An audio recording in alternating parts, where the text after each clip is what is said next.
महंगाई को देखते हुए, महंगाई बढ़ रही है, दिन ब दिन महंगाई बढ़ रही है। अगर महंगाई बढ़ रही है, रिक्शा चालक वालों को तो बच्चे हैं नहीं है, परिवार है नहीं है, माँ बाप है नहीं है, और जो रिक्शा बेचते हैं उनके परिवार वाले हैं नहीं है, बनाने वाले के बच्चे हैं नहीं है। आज बंधुओं, देश में 1 करोड़ लोग रिक्शा चला करके अपना पालन पोषण कर रहे हैं। कितने? 1 करोड़ लोग।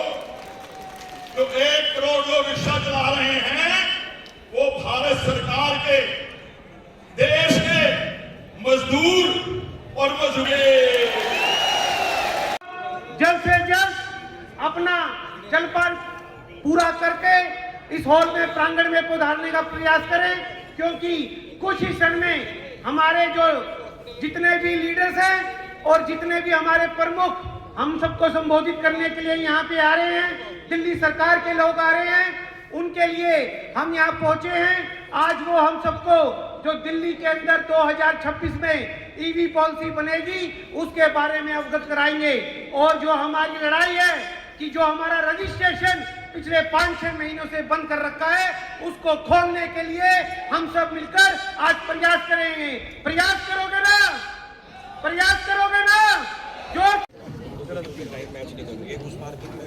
मेरा सभी बंधुओं से निवेदन है कि कृपया कर जितने भी हमारे चालक, ड्राइवर, जितने हमारे भाई बंधु बस के माध्यम से, किसी भी माध्यम से बंद कर लें, क्योंकि कुछ ही और बीच बीच में आपको ये सारी बातें पुरानी भी नई भी याद दिलाता रहूंगा।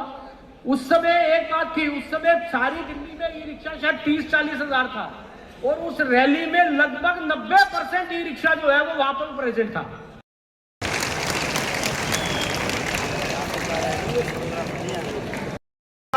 अमित जी से, आप सभी से मैं निवेदन करता हूं कि एक बार जोरदार तालियां बजाएं। कब तक अमित से प्रवीण खंडेलवाल जी का स्वागत हो रहा है, जोरदार तालियों से। जितनी तेज आप तालियां बजाएंगे, उतनी तेज ये आवाज लोकसभा में आप लोगों की बुलंद करने वाले हैं आदरणीय प्रवीण खंडेलवाल जी। जोरदार तालियां बजाएं। प्रवीण खंडेलवाल जी, संघर्ष करो। आपकी आवाज को बुलंद करेंगे लोकसभा में, लोकसभा के अंदर। एसोसिएशन को पिरोया लगभग 48,000 देश की एसोसिएशन, फेडरेशन और कॉन्फेडरेशन को जोड़ के पूरे देश में इतना बड़ा व्यापारियों का जो समूह भाई साहब से बनाया। आप एक बार जोरदार तालियों से confederation of all India traders के लिए तालियां हो जाए। तो विश्वास दिखाया व्यापारियों पे, और प्रवीण जी खंडेलवाल को जिम्मेवारी दी चांदनी चौक लोकसभा सीट की। आज हम और मित्र जी, मेरे छोटे भाई अनुज शर्मा जी, मंच पर विराजमान देश के सभी शीर्षस्थ ईवी बनाने वाले लोग, और आप सभी लोग जो यहाँ पर उपस्थित हैं, मैं आपको देश के 9 करोड़ व्यापारियों की ओर से आपका अभिनंदन करता हूं, अभिवादन करता हूं, आप सबको प्रणाम करता हूं। मैं थोड़ा समय से पहले आ गया, तो अभी अनुज भाई कह रहे थे कि अभी तो भीड़ आएगी, भाई साहब आपको थोड़ा लेट आना चाहिए। तो मैंने कहा मुझे भीड़ से मतलब ही नहीं, कार्यक्रम में आना ही आना, क्या कुछ ही हो जाए। आज मेयर का भी चुनाव है, और अभी ये बता रहे थे चांदनी चौक के डेवलपमेंट की भाई से कि मैं एक बार आपके बीच में होकर के चला जाऊंगा, और अगर फिर मौका लगा तो मैं दोबारा वापस आऊंगा। मित्रों, मैं आपके दर्द को जानता हूं। निश्चित रूप से माननीय प्रधानमंत्री नरेंद्र मोदी जी के मार्गदर्शन में, उनके नेतृत्व, हम कैसे इंसेंटिवाइज कर सके। मैं आज जल्दी में हूं, तो मैं पेपर जब अनुज जी ने मुझे बताया, तो मैंने इस ड्राफ्ट पॉलिसी के ऊपर पूरा एक पेपर बनाया है। मैं अनुज जी आज शाम तक आपको जो पेपर मैंने, हमारी रिसर्च टीम ने तैयार किया, वो मैं आपको दे दूंगा। निश्चित रूप से मोदी जी के नेतृत्व में हम और न हम कभी करेंगे कई बार जब नीति का निर्माण होता है, ईवी बनाने वालों के साथ बैटरी चार्जर जो ड्राफ्ट पॉलिसी है वो क्या पॉलिसी है, और उस पॉलिसी के बीच के अंतर को हम मिलकर के समाप्त करेंगे।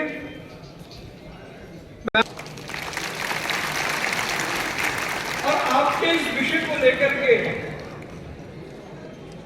मैं तो क्योंकि व्यापारी हूं और सरकार से भी बात करनी पड़े, कहीं भी बात करनी पड़ेगी, तो मजबूती से आपके पक्ष को रखने में हम किसी प्रकार की कोई कोताही नहीं बरतेंगे। मैं आपको ये विश्वास दिलाता हूं। मैं एक बार फिर अनुज भाई को खासतौर पर धन्यवाद देता हूं कि आपने मुझे यहाँ आज आमंत्रित किया और अपनी बात कहने का मौका दिया। मैं सदैव आपके साथ हूँ, आपके पक्ष के साथ खड़ा हूँ। मैं ही नहीं खड़ा, देश के सारे व्यापारी खड़े हैं। आप आए हैं, मैं आपका अभिनंदन भी करता हूँ, आपका धन्यवाद भी करता हूँ, और यहीं पर मैं अपनी वाणी को विराम देता हुआ आप सबको प्रणाम करता हूँ। बहुत बहुत धन्यवाद। बहुत बहुत धन्यवाद भाई साहब। एक बार जोरदार नारा लगाएंगे, परवीन खंडेलवाल जी, परवीन खंडेलवाल जी, जोरदार Bharat Mata. Nitin Kapoor ji, hello hello hello, Dinesh Goyal ji आ गए। देखिए, प्रधानमंत्री नरेंद्र मोदी जी का इस विजन बड़ा स्पष्ट है कि देश के हर राज्य में, हर शहर में प्रदूषण की समस्या से निजात पाना है, और इसके लिए जो सबसे आसान माध्यम है वो ईवी है। और हम सब ने देखा है पिछले कई वर्षों में कि किस प्रकार से ईवी हमारे लिए सुविधापूर्वक है। दिल्ली सरकार ने इस पर एक ड्राफ्ट पॉलिसी बनाई है। मूल रूप से वो पॉलिसी प्रधानमंत्री नरेंद्र मोदी जी के विजन के अंतर्गत है।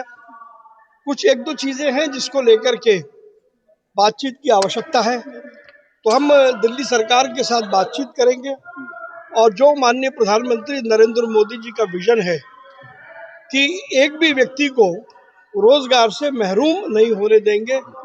दिल्ली के मुख्यमंत्री जी से भी बातचीत हुई है, दिल्ली के जो परिवहन मंत्री है उनसे भी बातचीत हुई है, और हम सब मिलकर के इस समस्या जो भी है उसको सुलझाएंगे। जो ये मांगे हैं कि ई रिक्शा के लिए एक बैटरी के लिए वो बनाया जाए, सब चीजें बनाया जाए, ऐसे ई रिक्शा के देखिए, ये मांग नहीं है। हम कभी भी कोई नई चीज अगर लाते हैं तो उससे संबंधित इंफ्रास्ट्रक्चर तो होना ही चाहिए, तो वो कोई मांग नहीं है, वो तो आवश्यकता है। और पहले वो इंफ्रास्ट्रक्चर को भी बनाएंगे, तो इसको खाली ईवी पॉलिसी को ना देखा जाए, इसको कॉम्प्रिहेंसिवली देखें। तो इसमें बैटरी चार्जर हैं, इसमें हमारे ड्राइवर हैं, हमारे निर्माता हैं, हमारे बहुत सारे स्टेक होल्डर्स हैं, तो सबके हितों को सुरक्षित कैसे रखा जाए उस पर यह पॉलिसी का निर्धारण होगा, और एक भी व्यक्ति को शिकायत का मौका नहीं मिलेगा। ठीक है sir, thank you so much, thank you. जैसे ये हमारी मैन्युफैक्चरर्स और डीलर्स की एसोसिएशन है, ऐसे फाइनेंसर्स की भी एसोसिएशन है एमपी के नाम से। उसके भी जो प्रेसिडेंट है समीर अग्रवाल, वो भी हमारे बीच में है। मैं उनसे बात रखी। एसोसिएशन में डीलर्स हैं, डिस्ट्रीब्यूटर्स हैं और सारे जो ड्राइवर्स हैं जो यहाँ पे आए हैं, आप लोग का बहुत बहुत स्वागत है। मैं समीर अग्रवाल इंडिया, इसमें लगभग 35 फाइनेंसर्स हैं जो ई रिक्शा पूरे हिंदुस्तान में फाइनेंस करते हैं, और हमारे जो सारे फाइनेंसर्स हैं इन्हें मिलकर कम से कम 5 लाख ई रिक्शा हिंदुस्तान में हर स्टेट में अभी तक फाइनेंस की है। सरकार तक पहुँचाएंगे, बाकी और मंत्री भी आएंगे आगे चल के। तो मैं बस ये चाहूँगा कि आप लोग अपना संघर्ष जारी रखें, अपनी बात पूरी तेज़ी से, पूरे जोश से जब मंत्री जी हैं उनको बताएं, और इंश्योर करें कि ई रिक्शा का बिजनेस दिल्ली में और बाकी पूरे हिंदुस्तान में बहुत तेज़ी से बढ़ता रहे। बस इतने बोलूँगा, धन्यवाद। रिक्शा चालकों का और सभी दिल्ली के डीलर्स का यहाँ आने के लिए बहुत बहुत धन्यवाद करता हूँ, अभिनंदन करता हूँ। आप सब लोगों ने अपना कीमती समय निकालकर यहाँ पर आने के लिए एकजुटता दिखाई है। हमारा जो ई रिक्शा का सफ़र है सन 2011 से चालू हुआ था और मुझे बड़ी खुशी है कि इस पूरे अभियान में, इस पूरी जर्नी में मयूरी और जैसे अभी बताया रवि तुली जी ने, शुरू के जो मैन्युफैक्चरर्स थे, इनमें अश्विनी सहगल जी हैं, पवन कक्कड़ जी हैं, अनुज शर्मा जी हैं, रवि तुली जी हैं, रवि कत्याल जी थे इसमें साथ में हमारे। उन सब धन्यवाद देना चाहूँगा और मैं उम्मीद करता हूँ कि आज हम इसका समाधान लेकर ही, सरकार से अपनी बात रखकर इसका समाधान लेकर ही आज हम इस मंच से उठेंगे। धन्यवाद। सबने निकाला है। सन 2013 में भी जब उस वक्त भी ऐसा ही कुछ माहौल था। पार्ट है, इसमें दिल्ली के बाहर से मैन्युफैक्चर। कपिल कत्याल जी का सपोर्ट हमेशा मिलता है। कपिल कत्याल जो जोरदार तालियां बजा रहे भैया सबके लिए। मंच पर श्री दिनेश गोयल जी हैं। माता दी धन्यवाद। साथियों, आज आप सब यहाँ पे एकजुट इकट्ठे हुए हैं और सुबह 7 बजे से लेके सुबह 6 बजे से लेके आप लोग उठे हुए हैं और आज काफी सारे लोग पहुंच चुके हैं, बहुत लोग रास्ते में हैं। एक बार जोरदार तालियां आप अपने लिए बजाइए, अपनी मेहनत के लिए जोरदार तालियां होनी चाहिए। धन्यवाद। साथियों, मैं आपसे में से कौन है जो चाहता है कि हम तो हर रोज सुकून की रोटी खाना चाहते हैं? एक बार हाथ खड़ा करके मेरे को बताएं सभी लोग। यार धन्यवाद, धन्यवाद साथियों। और आप में से कौन चाहता है कि कोई भी समस्या आए हम सब लोग एकजुट हो जाएं? कोई भी समस्या आए एकजुट हो जाए, एक बार सभी लोग मुझे हाथ खड़ा करके बताएंगे। धन्यवाद, थैंक यू। और साथियों, जब कोई समस्या आए इसी तरीके से कार्यक्रम करके सरकार अपना हाथ खड़ा करके बताएं। धन्यवाद, धन्यवाद साथियों। जो आज की हमारी मीटिंग है, आज की जो हमारी बैठक है, आप लिख रहे हैं मैन्युफैक्चरर्स, डीलर्स और ड्राइवर्स की है। साथियों, ये संगम अपने आप में एक अनोखा संगम है। 10 सालों में एक बार इस तरह का, आज से 11 साल पहले इस तरह का एक कार्यक्रम हुआ था जिसने ई रिक्शा इंडस्ट्री को एक नई दिशा दी थी पूरे देश के अंदर। और आज फिर से वही घर घर से लोगों को उठाने का काम आप लोग करते हैं, हम लोग करते हैं। उनको उठाते हैं, उनको मेट्रो तक पहुंचाते हैं, उनको बस स्टेशन तक पहुंचाते हैं और ट्रेन तक पहुंचाते हैं। साथियों, जो इतना बड़ा काम आप लोग कर रहे हैं, ये कोई आम बात नहीं है, ये बहुत हम हैं देश के सेवक। धन्यवाद साथियों। दूसरा योगदान जो आप लोग देते हैं, जो हम लोग देते हैं, पूरे देश में कहो, गर्व से कहो, गर्व से कहो। धन्यवाद, बहुत बहुत धन्यवाद। बहुत बहुत धन्यवाद दिनेश जी। और दिनेश जी ने इतनी सारी बढ़िया बातें बताई।